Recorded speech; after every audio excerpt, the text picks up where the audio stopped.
Welcome to real GK analysis YouTube channel. हमारे इस नई वीडियो में आप सभी का स्वागत है। साथियों, इस वीडियो में हम देखने जा रहे हैं मध्य प्रदेश जेल प्रहरी वन रक्षक परीक्षा 2023 के अंतर्गत 15 जून 2023 का एग्जाम एनालिसिस।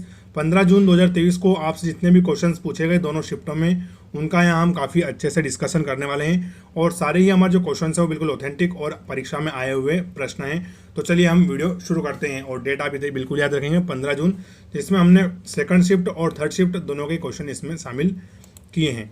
तो सबसे पहले साथियों हम देखने जा रहे हैं सेकंड शिफ्ट का, जो कि 12:30 से 2:30 वाला था, और उसके बाद देखेंगे हम थर्ड शिफ्ट का। तो साथियों पहला क्वेश्चन है कि 2021 का फ्रेंच ओपन टेनिस टूर्नामेंट किसने जीता। फिर से रिपीट कर रहा हूँ, 2021 का फ्रेंच ओपन टेनिस टूर्नामेंट किसने जीता। तो वो जीता है सर्बिया के नोवाक जोकोविच ने। किसने? नोवाक जोकोविच बिल्कुल करेक्ट आंसर हो जाएगा। अगला प्रश्न है हमारा, कौन सी मादा प्रजनन के बाद नर की हत्या कर देती है। क्या है कि कौन सी मादा प्रजनन के बाद नर की हत्या कर देती है। तो करेक्ट आंसर हो जाएगा हमारा मधुमक्खी। क्या है? मधुमक्खी कर देती है। हालांकि दोस्तों इसमें थोड़ा सा ग्लिच मैं आपको बता दूं कि मधुमक्खी इंटेंशनली जो नर मधुमक्खी होता है उसकी हत्या नहीं करती है। होता क्या है कि जब मादा और नर प्रजनन करते हैं तो प्रजनन के बाद नर के जननांग टूट जाते हैं और उससे जो हमारा नर मधुमक्खी होती है उसकी मृत्यु हो जाती है। तो प्रश्न ये है कि कौन सी मादा प्रजनन के बाद नर की हत्या हो जाती है। तो करेक्ट आंसर हो जाएगा मधुमक्खी, बिल्कुल हमारा राइट आंसर है। फिर अगला प्रश्न है, डिजिटल मिशन की शुरुआत कब की गई थी। तो ये भी काफ़ी इंपॉर्टेंट प्रश्न था कि डिजिटल मिशन की शुरुआत कब की गई थी। तो वो 1 जुलाई 2015 को करी गई थी। और किसने करी थी? तो हमारे देश के प्राइम मिनिस्टर श्री नरेंद्र मोदी जी द्वारा करी गई थी डिजिटल मिशन की शुरुआत। करेक्ट आंसर हो जाएगा 1 जुलाई 2015। चलिए अगली स्लाइड की ओर बढ़ते हैं हम। नेक्स्ट इंपोर्टेंट क्वेश्चन है, सबसे ज़्यादा किस विटामिन की कमी से बच्चे अंधे होते हैं। तो वो है हमारा विटामिन ए। क्या है? विटामिन ए, क्योंकि आप सभी को पता होगा कि जो हमें आंखों का रोग है या रतौंधी रोग है वो विटामिन ए की कमी से होता है और इससे हमारा कार्निया कमजोर हो जाता है। तो सबसे ज़्यादा किस विटामिन की कमी से बच्चे अंधे होते हैं। तो करेक्ट आंसर रहेगा विटामिन ए की कमी से। इसलिए आपको जो भी विटामिन ए रिच पदार्थ होते हैं वो खाने चाहिए। अगला प्रश्न पूछा गया, पल्लव वंश का संस्थापक कौन था। किसका? जो पल्लव वंश हमारा, उसका संस्थापक कौन था। तो साथियों करेक्ट आंसर हो जाएगा सिंह विष्णु। कौन था? तो सिंह विष्णु पल्लव वंश का संस्थापक था। और इनका साम्राज्य राज्य कब तक था। तो था 575 से लगाकर 600 ईस्वी तक इन्होंने शासन किया था। किसने? सिंह विष्णु ने। और इन्होंने पल्लव वंश की स्थापना करी थी। अगला क्वेश्चन है हमारा, बिल्कुल इजी क्वेश्चन आ गया कि आईसीसी का हेडक्वार्टर कहाँ पर स्थित है। तो साथियों आईसीसी का फुल फॉर्म क्या होता है। तो होता है हमारा इंटरनेशनल क्रिकेट काउंसिल। और इसका हेडक्वार्टर की हम बात करें तो वो है हमारे दुबई में। कहाँ पर? दुबई। और दुबई कहाँ पर है? तो यूनाइटेड अरब अमीरात में, आप सभी को वेल नोन प्लेस है। तो आईसीसी का हेडक्वार्टर कहाँ पर हो जाएगा। करेक्ट आंसर है हमारा दुबई। चलिए आगे बढ़ते हैं। अगला क्वेश्चन है हमारा, ब्रिटेन के नए प्रधानमंत्री कौन बने हैं। तो वो बने साथियों भारतीय मूल के ऋषि सुनक। कौन बने हैं? ऋषि सुनक। तो ये ब्रिटेन के नए प्रधानमंत्री बने हैं ऋषि सुनक, बिल्कुल राइट आंसर है। फिर अगला प्रश्न है, डिस्कवरी ऑफ इंडिया पुस्तक किसने लिखी है। तो साथियों डिस्कवरी ऑफ इंडिया पुस्तक लिखी है हमारे देश के पूर्व और पहले प्रधानमंत्री जवाहरलाल नेहरू जी ने। तो इन्होंने की किताब है डिस्कवरी ऑफ इंडिया। और यह पुस्तक साथियों इन्होंने जेल में रहते हुए लिखी है। तो इससे हमें ये प्रेरणा मिलती है, चाहे हम किसी भी सिचुएशन में हो, अगर हमें कुछ करने का जज्बा हमारे पास हो तो वो हम जरूर कर ही लेते हैं। जैसे कि जेल में रहकर इन्होंने किताब लिखी। तो डिस्कवरी ऑफ इंडिया पुस्तक किसने लिखी है। तो जवाहरलाल नेहरू जी ने लिखी है। और शायद उस टाइम में अहमदाबाद जेल के अंदर बंद थे जब इन्होंने डिस्कवरी ऑफ इंडिया पुस्तक लिखी थी। अगला इंपोर्टेंट प्रश्न है, ताज महोत्सव का आयोजन किस महीने में किया जाता है। तो जो हमारा उत्तर प्रदेश के आगरा में ताज महोत्सव लगता है, तो इसका आयोजन किस महीने में होता है। तो वो हमारे फरवरी माह में इसका आयोजन किया जाता है। कब? फरवरी माह में। तो ताज महोत्सव का आयोजन किस महीने में होता है। फरवरी के महीने में। और इसमें काफ़ी देश विदेश के पर्यटक इस महोत्सव में भाग लेने भी आते हैं। और टोटल लगभग एक सप्ताह चलता है ये। कितना? 18 से शायद 27 फरवरी तक ये चलता है ताज महोत्सव। तो 10 दिन तक चलता है। तो ताज महोत्सव का आयोजन किस महीने में होता है। हमारे फरवरी में। और अगर राज्य पूछे तो उत्तर प्रदेश राज्य में। चलिए अगला प्रश्न देखते हैं हम। अगला प्रश्न है, पोटेशियम से ज़्यादा परमाणु भार किसका होता है। तो प्रश्न है कि पोटेशियम से ज़्यादा परमाणु भार किसका होता है। तो हमारे कैल्शियम का होता है। साथियों विकल्प के अनुसार था और किसी तत्व का भी भारी हो सकता है, लेकिन प्रश्न क्या था कि पोटेशियम से ज़्यादा परमाणु भार किसका होता है। तो विकल्प के अनुसार करेक्ट आंसर हमारा कैल्शियम रहने वाला है।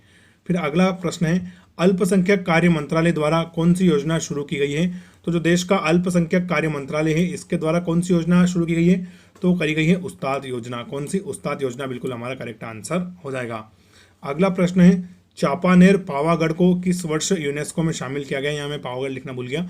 तो चापानेर पावागढ़ को किस वर्ष यूनेस्को में शामिल किया गया है? तो करेक्ट आंसर हो जाएगा 2004 में। और ये किस राज्य में पड़ता है? तो ये हमारे गुजरात राज्य में पड़ता है, जीजे में, जहाँ पर अभी बिपरजॉय तूफान भी आया हुआ है। तो चापानेर पावागढ़ को किस वर्ष यूनेस्को में शामिल किया गया? करेक्ट आंसर है 2004 में। नेक्स्ट इंपोर्टेंट क्वेश्चन है, अनुच्छेद 3 किससे संबंधित है? तो साथियों, भारतीय संविधान का जो हमारा आर्टिकल 3 है, ये किससे संबंधित है? तो ये संबंधित है राज्यों के गठन से। किससे? राज्यों के गठन से संबंधित है। तो कब राज्य का निर्माण करना है, किस प्रकार उनका सीमा का निर्धारण होगा, नवीन राज्य का गठन किस प्रकार से करना है, कैसे उनका पुनर्गठन होगा, तो ये सभी प्रावधान किस में दिए गए हैं? तो हमारे आर्टिकल 3 में दिए गए हैं। तो प्रश्न है कि अनुच्छेद 3 का संबंध किससे है? तो हमारे राज्यों के गठन से है। तो साथियों, ये हमारे सेकंड शिफ्ट का था 12:30 से 2:30 वाले का। अब हम जो हमारा थर्ड शिफ्ट है उसका एनालिसिस हम देखने वाले हैं। अगर वीडियो आपको अच्छा लग रहा हो तो प्लीज़ इसको शेयर कर दें, और चैनल पर नए हो तो सब्सक्राइब जरूर कर लें, और आप एग्जाम एनालिसिस जरूर देखा करें, क्योंकि प्रश्न लगातार रिपीट हो रहे हैं। तो जब तक एग्जाम चलेगा हम आपके लिए एग्जाम एनालिसिस लेकर आते रहेंगे। और हमने एक एग्जाम एनालिसिस मैराथन क्लास भी डाली है, जिसमें मैंने लगभग 25 तारीख से लगाकर जब से एग्जाम शुरू हुआ है, तो आपके हमने 3 जून तक के सारे उसमें क्वेश्चंस कवर कर दिए हैं। और वो 1 से 1.5 घंटे की मैराथन क्लास है, तो उसको भी आप एक बार जरूर देखिएगा। उसका लिंक मैं आपको कमेंट बॉक्स में दे दूंगा। चलिए आप थर्ड शिफ्ट का हम देखते हैं। साथियों, थर्ड शिफ्ट में पहला क्वेश्चन है, हबीबगंज रेलवे स्टेशन का नया नाम क्या रखा गया है? तो रखा गया है रानी कमलापति रेलवे स्टेशन। और ये रिपीटेड क्वेश्चन है हमारा, जो रिपीटेड होता है उस पर मार्क लगा देता हूँ मैं, क्योंकि ये प्रश्न पहले भी शिफ्ट में पूछा जा चुका है। तो हबीबगंज रेलवे स्टेशन का नया नाम क्या है? रानी कमलापति रेलवे स्टेशन। पहले इसका नाम अटल बिहारी वाजपेयी रखने पर विचार किया गया था, लेकिन बाद में जो हमारे देश के प्रधानमंत्री जी ने जब इसका उद्घाटन किया तो इसका नया नाम रिवील किया, और वो रखा गया रानी कमलापति रेलवे स्टेशन, जो कि भोपाल में स्थित है। अगला प्रश्न है, जर्मेनियम का रासायनिक सूत्र क्या होता है? तो वो होता है हमारा जीई। क्या होता है? जीई। ये जर्मेनियम का रासायनिक सूत्र है, और रासायनिक सूत्र से बहुत ज़्यादा प्रश्न पूछे हैं इस बार वन रक्षक और जेल प्रहरी में।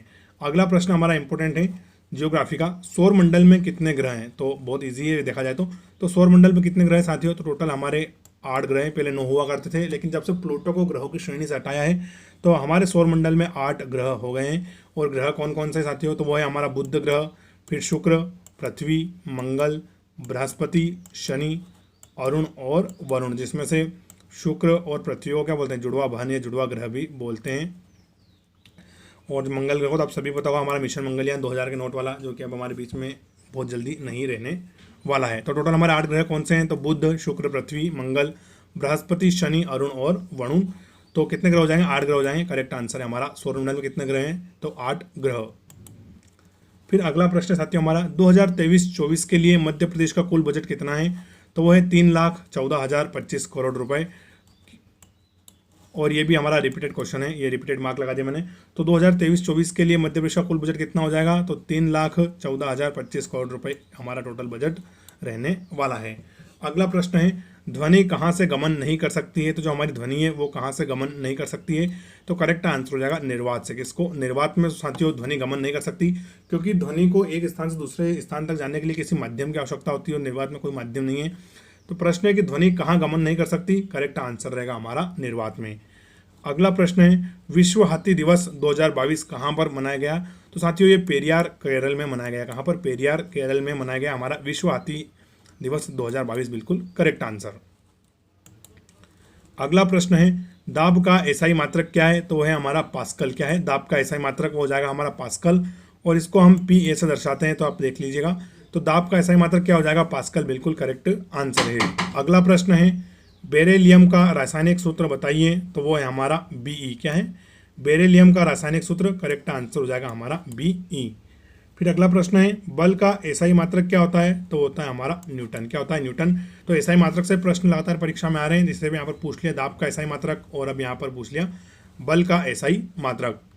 फिर इंपॉर्टेंट अगला प्रश्न हमारा, नरेंद्र सिंह कर्मकार का संबंध किस जिले से है? तो वो है ग्वालियर से। कहाँ से? ग्वालियर से। और ये भी एक रिपीटेड क्वेश्चन है।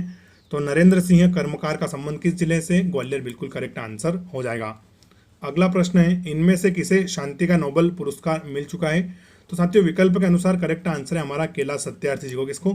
कैलाश सत्यार्थी जी को शांति का नोबेल पुरस्कार मिल चुका है, और ये भी हमारा रिपीटेड क्वेश्चन है, पिछली शिफ्ट में भी ये भी पूछ लिया गया है। फिर अगला प्रश्न है, कौन सी पंचवर्षीय योजना को बीच में ही बंद कर दिया गया था? तो होती है हमारी 5वीं पंचवर्षीय योजना। इसको बीच में बंद करके फिर से 6ठी नई पंचवर्षीय योजना ला दी गई थी, तो कौन सी पंचवर्षीय योजना को बीच में बंद कर दिया गया था? तो करेक्ट आंसर रहेगा 5वीं पंचवर्षीय योजना। तो साथियों, ये हमारा 15 जून का बहुत ही इंपॉर्टेंट एग्जाम एनालिसिस था, जिसमें हमने दोनों शिफ्ट के पूछे गए क्वेश्चंस आपके बीच में डिस्कस किए। तो अगर आपको वीडियो अच्छा लगा हो तो इसको प्लीज़ शेयर कर दें। अगर चैनल पर नए हो तो चैनल को सब्सक्राइब जरूर कर लें। वीडियो पूरा देखने के लिए आप सभी का शुक्रिया। Thank you.